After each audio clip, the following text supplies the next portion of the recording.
Welcome back, everyone. Today we're taking a deep dive into a story that's, well, pretty shocking to be honest. We're talking about the Usain Bolt SSL scandal, and it sent ripples, or maybe tsunamis, through Jamaica and the world of finance. It really underscores just how important financial security is. And not just for the super rich, but for everyone. I mean, if it can happen to Usain Bolt, it makes you wonder, right? Exactly. When I first saw the headlines, I thought, okay, this has got to be fake news. We're talking about Usain Bolt, the fastest man on the planet. You'd think he'd have people, a whole team, making sure his money's safe. You would think so, wouldn't you? But it goes to show, even with a team of financial whizzes, things can go very wrong. It was back in October of 22, Bolt's account with Stocks and Securities Limited, SSL for short, had a cool $12.7 million sitting pretty. Now, this wasn't just spare change. This was his retirement fund, untouched since 2012. Fast forward to January 23, he gets a statement, and bam, it shows a measly $12,000. Hold up. Are you saying in a few months, over 12 million.co? Yeah, Poof, gone. How's that even possible? $1 million question. Literally, it's complicated. Definitely not just the market taking a dip. We're talking about a massive fraud case that's dragged SSL through the mud and impacted over 200 accounts. Losses are estimated to be well over 30 million. Sadly, Bolt's just one of many victims in this whole mess. Okay, back up a sec. What was actually happening at SSL? How do you just misplace $30 million?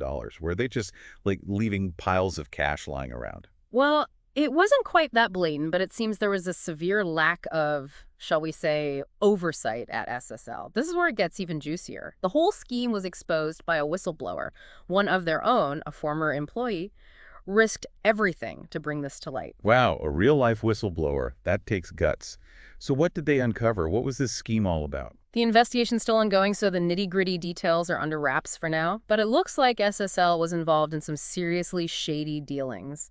And by shady, I mean potentially illegal activities, stuff they kept hidden from their clients and the regulators. So we're not talking about a misplaced decimal point here. This was intentional, planned-out fraud. That's the picture emerging, yeah. And this wasn't some small-time operation either. We're talking high-profile individuals, people who entrusted SSL with their life savings.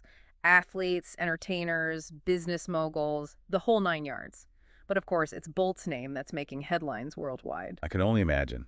Having that kind of global spotlight on the situation has to add another level of pressure for Bolt and for the investigators. Absolutely. The whole world's watching this unfold. For Bolt, it's more than just the money, though that's obviously a huge part of it. Think of the stress, the feeling of betrayal, the uncertainty of it all. It's got to weigh heavily on him. It's easy to get lost in the numbers, right? Millions of dollars, it's hard to even fathom. But we got to remember there's a human cost to this whole thing. Exactly. This isn't just an accounting error. It's people's dreams, their futures, their sense of security that's been shattered. And for those who aren't multimillionaires, this story still hits close to home. Yeah, you get that feeling, like that could be me. We all trust these financial institutions with our hard-earned money. What's so unsettling about this case is that it makes you question those systems, the ones we're told are safe and reliable. Precisely. And that's why this case has resonated so deeply. It's been a year since the scandal first broke, and everyone's wondering what's being done. Are those responsible going to face justice? Right, a year is a long time, especially with a case this public.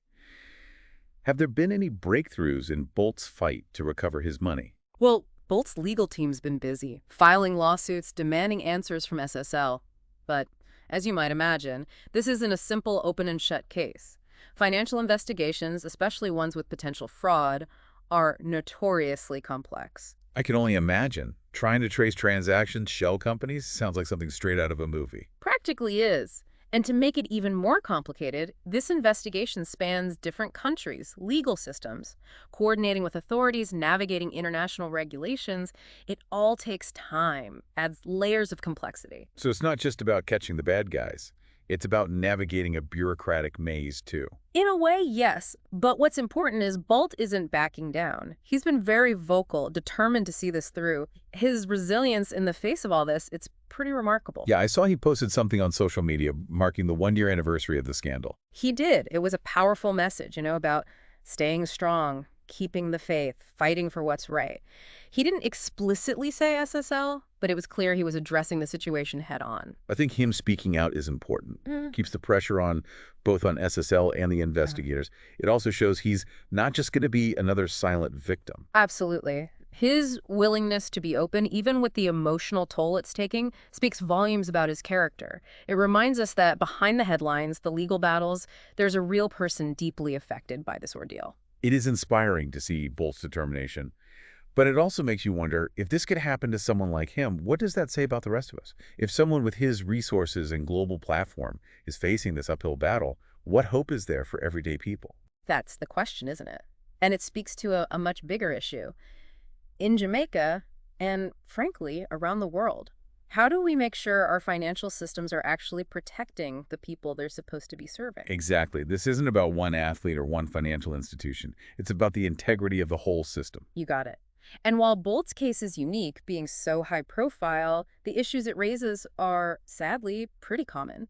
Greater transparency, stronger regulations, really holding these financial institutions accountable. That's what we need. So what needs to happen? What actual steps can be taken to stop this happening again, both in Jamaica and globally? Well, first off, we got to overhaul how these financial institutions are regulated. Stricter rules, more frequent audits, and real consequences for those who break the law. So basically, close the loopholes that allowed this to happen in the first place. Exactly. But it's not just about punishment, it's about prevention too. Financial literacy programs, teaching people to recognize the warning signs, making sure whistleblowers feel safe to come forward without fear of what will happen to them. It's like we need a complete change in how we think about financial safety. It's a shift in mindset, for sure. It's not all on the governments and regulators either, though they've got a big part to play. Every single one of us needs to step up, demand better, safer, more transparent financial systems. As we wrap up this deep dive, one question lingers. Will Usain Bolt ever actually see his millions again? Honestly, it's tough to say. But what matters is he's fighting, and his case has shined a light on these problems, not just in Jamaica, but around the world. Bolt's story is a harsh reminder. Financial security. We can't take it for granted no matter who we are. We've got to be informed, be vigilant, and demand better from these institutions we entrust with our money. Well said. If Usain Bolt can be caught off guard like this, it's a wake-up call for all of us. Got to be proactive about protecting our financial futures. A huge thank you for joining us for this deep dive into the Usain Bolt SSL scandal. A complicated, concerning story for sure, but hopefully it gets people talking and leads to some real change. It's been my pleasure. Remember, everyone, knowledge is power, especially with your money.